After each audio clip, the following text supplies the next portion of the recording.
We therefore develop this curious thing. We develop a thing which is called an ego. Now, I've got to be very clear to you what I mean by an ego. An ego is not the same thing as a particular living organism. For my philosophy, the particular living organism, which is inseparable from a particular environment, that is to say, from the universe as centered here and now, is something real. It isn't a thing. I call it a feature of the universe. But what we call our ego is something abstract, which is to say, it has the same order and kind of reality as an hour, or an inch, or a pound, or a line of longitude. It is for purposes of discussion. It is for convenience. In other words, it is a social convention that we have what is called an ego. But the fallacy that all of us make is that we treat it as if it were a physical organ, as if it were real in that sense, when in fact it is composed, on the one hand, of our image of ourselves, that is, our idea of ourselves, as when we say to somebody, you must improve your image. Now, this image of ourselves is obviously not ourselves, any more than an idea of a tree is a tree, any more than you can get wet in the word water.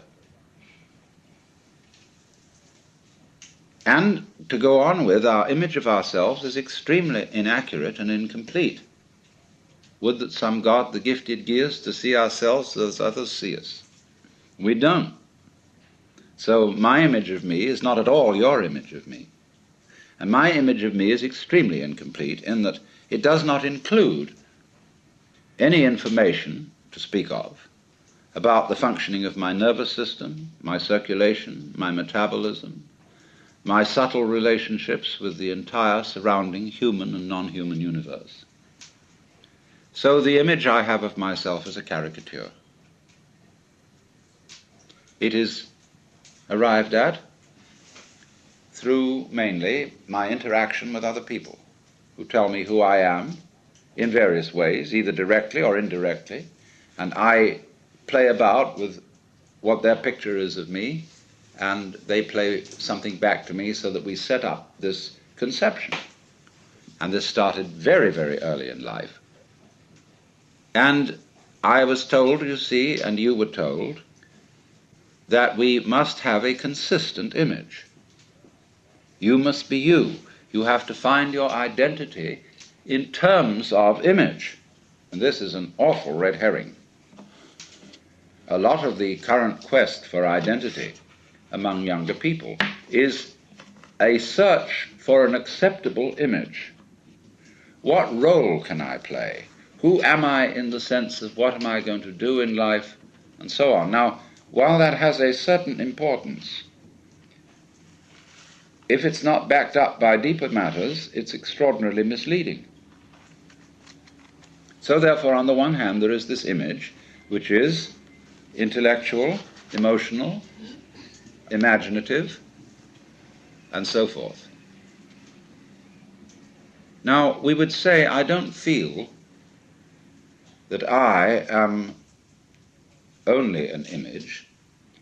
I feel there's something more real than that, because I have a sense of there being a particular sort of,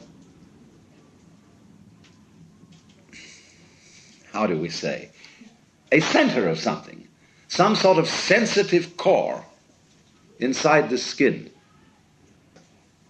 And that corresponds to the word I. Let's take a look at this. Because the thing that we feel as being myself is certainly not the whole body. Because a lot of the body can be seen as an object. In other words, if you stand, stretch yourself out, lie on the floor, and turn your head and look at yourself, you can see your feet and your legs and all this up to here, and finally it all vanishes, only there's a sort of a vague nose in front.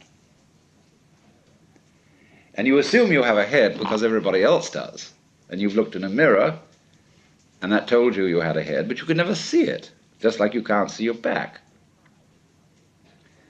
So you tend to put your ego on the side of the unseen part of the body, the part you can't get at, because that seems to be where it all comes from, and you feel it.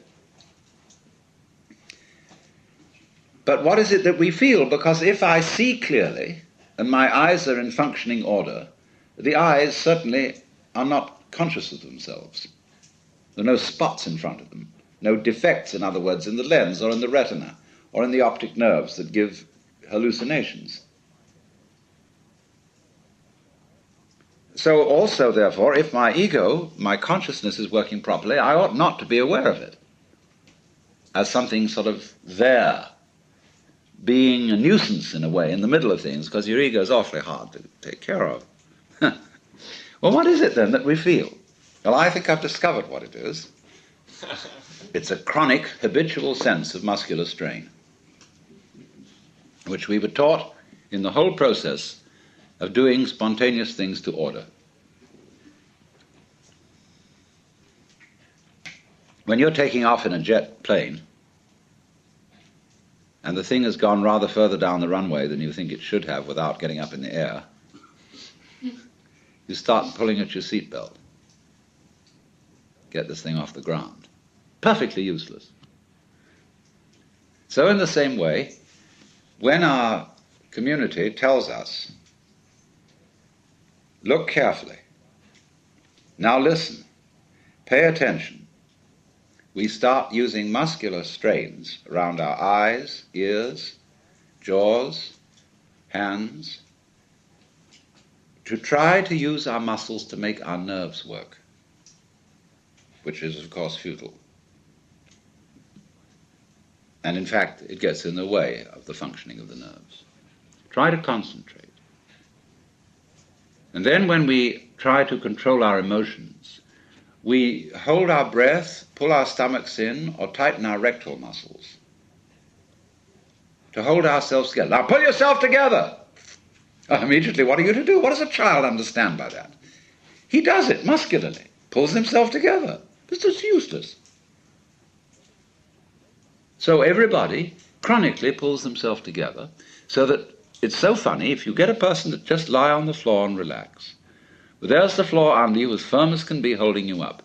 Nevertheless, you will detect that the person is making all sorts of tensions, lest he should suddenly turn into a nasty jello on the floor. So that chronic tension, which in Sanskrit is called saṅkoca, which means contraction, is the root of what we call the feeling of the ego. So that, in other words, this feeling of tightness is the physical referent for the psychological image of ourselves. So that we get the ego as the marriage of an illusion to a futility. Even though the idea of an I with a name, with a being, is naturally useful for social communication, provided we know what we're doing and take it for what it is. But we are so hung up on this concept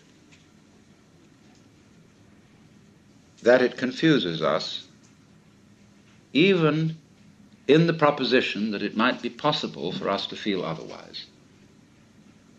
Because we ask the question, if we hear about people who have transcended the ego, well, we ask, how do you do that?